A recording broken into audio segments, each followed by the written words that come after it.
पाहताय प्रहार टीव्ही, सत्यमेव व्रतम। विधान परिषदेच्या मुद्द्यावरून सध्या पक्षांमध्ये राजकीय खलबत पाहायला मिळत असतानाच एक खळबळजनक बातमी समोर आली आहे। ही बातमी होती मुख्यमंत्री देवेंद्र फडणवीस आणि राज्याचे माजी मुख्यमंत्री उद्धव ठाकरे यांच्या भेटीची।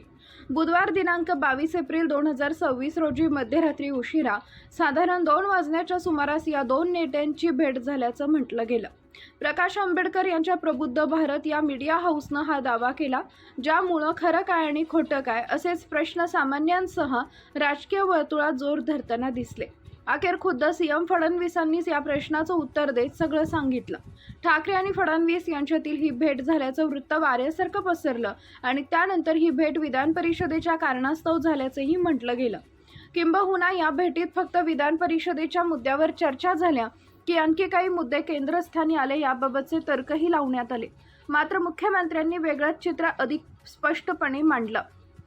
उद्धव ठाकरेंना जर मला भेटायचं असेल किंवा आमची भेट व्हायची असेल तर ती लपून छपून करण्याची आवश्यकता नाहीये, ती अगदी उघडपणे केली जाऊ शकते। आमच्यात असे कोणतेही विषय नाहीत जे आता लपवण्याची आवश्यकता आहे, त्यामुळे अशा प्रकारची कोणतीही भेट घडलेली नाही। काही लोक जाणीवपूर्वक चुकीच्या पद्धतीनं खोट्या बातम्या देतात। या खोटारड्या सोशल मीडिया हँडलना नोटीस बजावली जाईल असं मुख्यमंत्री म्हणाले। नाशिकमधील त्र्यंबकेश्वर इथं पोहोचले असताना त्यांनी माध्यमांशी संवाद साधताना या भेटीबाबतच्या प्रश्नावर उत्तर दिलं। प्रबुद्ध भारतच्या एक्स पोस्टमध्ये काय लिहिण्यात आलं होतं?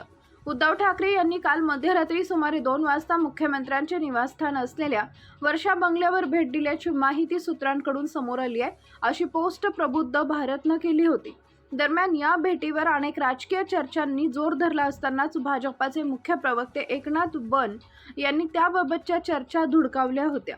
मुख्यमंत्री देवेंद्र फडणवीस आणि उद्धव ठाकरे यांच्यात कथित भेटीच्या बातम्या पूर्णतः निराधार, बिनबुडाच्या आणि धादांत खोट्या आहेत। ज्या समाज माध्यम हँडलवरून अशा अफवा पसरवल्या जात आहेत त्यांनाही कायदेशीर नोटीस देऊन कारवाई केली जाईल असंही ते म्हणाले।